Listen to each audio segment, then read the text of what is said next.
Welcome to the Murphy, Sam, and Jodi After the Show podcast. And if you have not become a subscriber and you've just kind of like stumbled across us, please, do that so you get it. It's free and you'll get it downloaded every day.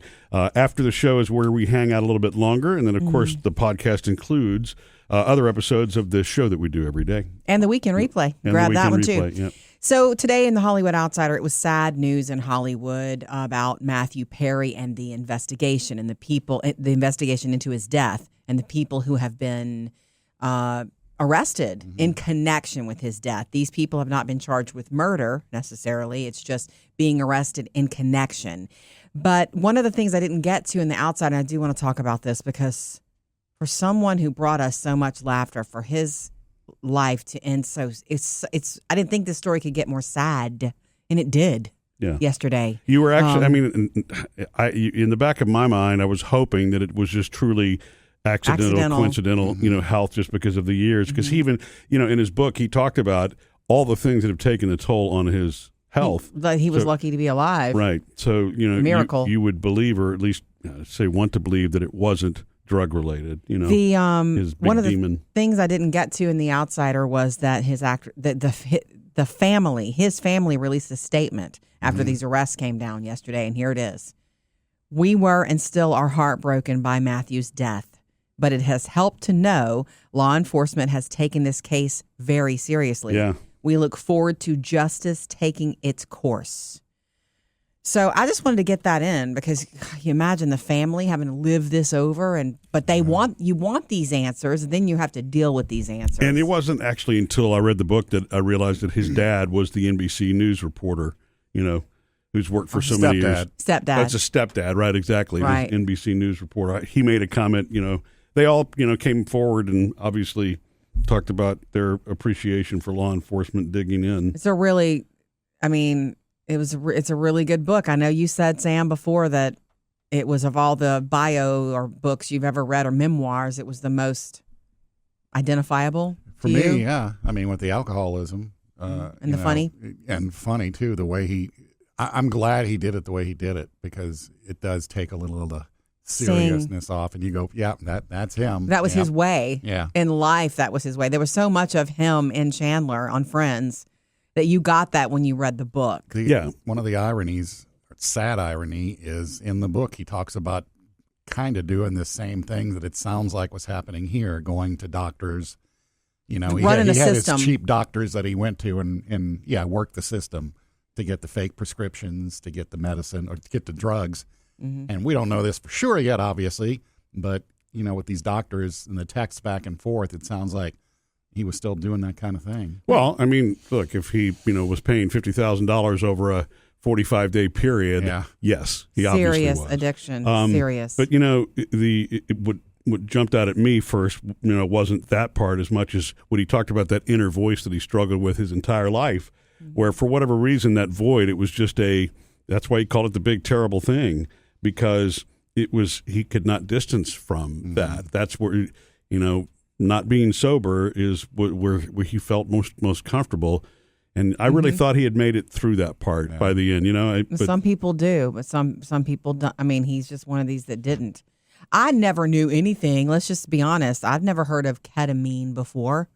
Now I do. Now I know a little bit about that, and also in my ignorance about it, naivety, I don't know what you call it, but to me, if he had a problem with alcohol and pain meds, because I read the book too, I couldn't believe how many things he was on at one point, but to me it seems like if someone treated him for anxiety and depression with ketamine, was it ever taken into consideration that, wait, a highly addictive, someone who is predisposed to addiction, can't they almost get addicted to anything? Like, you have to be so careful what you give someone who has addiction issues. Yeah, I agree, but these, the ketamine was being administered at the doctor's office before this went off the rails. But do you understand what I'm saying? It's just like it's weird to me that it sounds like he could almost have abused anything. Well, does that make sense? And it's not just ketamine, and I am not a doctor, but I have known some people going through rehab and detox, and at times there's different ways to do it. There's people that do it straight up with very little medication, but there are certain medications that you put people on during detox to help them, but they can also then get addicted to that medication that you give them. Right. Which is that sounds like the ketamine situation. Mm-hmm. Yeah. And it's primarily used in surgeries, so that's why you would have a professional monitor that in a real life in a real life situation. I read also this morning when doing all of this stuff that, in the weeks leading up to his death, he was on so much of it that it was almost enough, walking around with so much of it in his system, enough for a surgery, which is now you understand how easily it was for him to accidentally drown, It's just so sad. I didn't think the Matthew Perry story could get more sad, but it really did yesterday. And it also makes you wonder if more people are, if it's going to be more people are going to, does it take more than 5 people for this to happen? Probably. My other thing that I wanted to go a little bit deeper into is that also how important it is what people are in your circle, in your life, especially with someone who has those sort of issues. Because who was in his circle? His assistant. Well, his assistant had been there for 20 years, and he was Angela Bassett's assistant too. This is not, if according to what you read about it anyway, is that this is even surprising behavior for him. He didn't have this reputation. Sure. So I mean, maybe he was sort of blinded to, look, I want to help him, and the doctor has prescribed this, so here I am doing what Matthew needs me to do. But if you're doing the actual injection, I mean, I don't. Again, we'll have to see what charges come out of it. How they proceed. From this point. Mm-hmm. But yes, exactly. The people that you keep company with.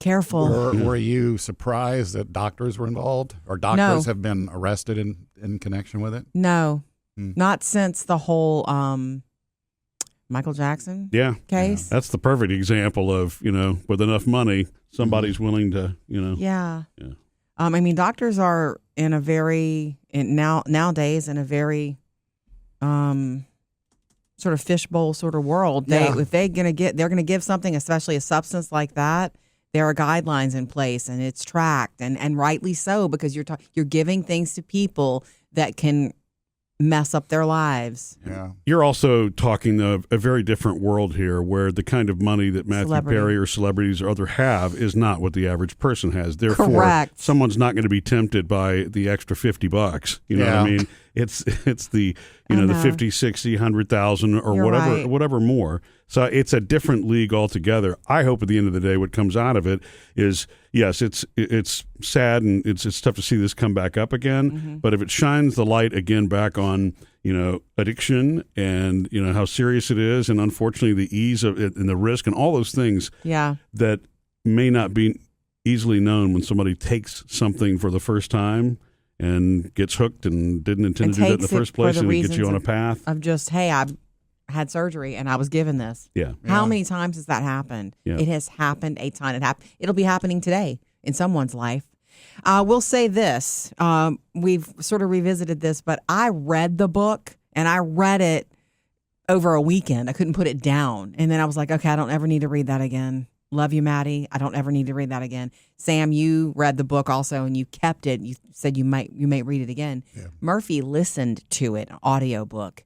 And I could not do that because it's him reading it or telling it. And while that is fantastic, it's more painful to hear him read it. To me. Once you get into it, though, you understand that's who he is. That's because you're hearing his voice through Chandler 20 years ago on Friends, you know what I mean? And not who he was later in life when he was narrating the book. Did he have that affected speech when he did the narration? Yeah, he did. But I mean, to me, again, everybody's got their own way to do it. It's a personal experience. To me, that was the better way to consume it, because you get the emotion, you get the context.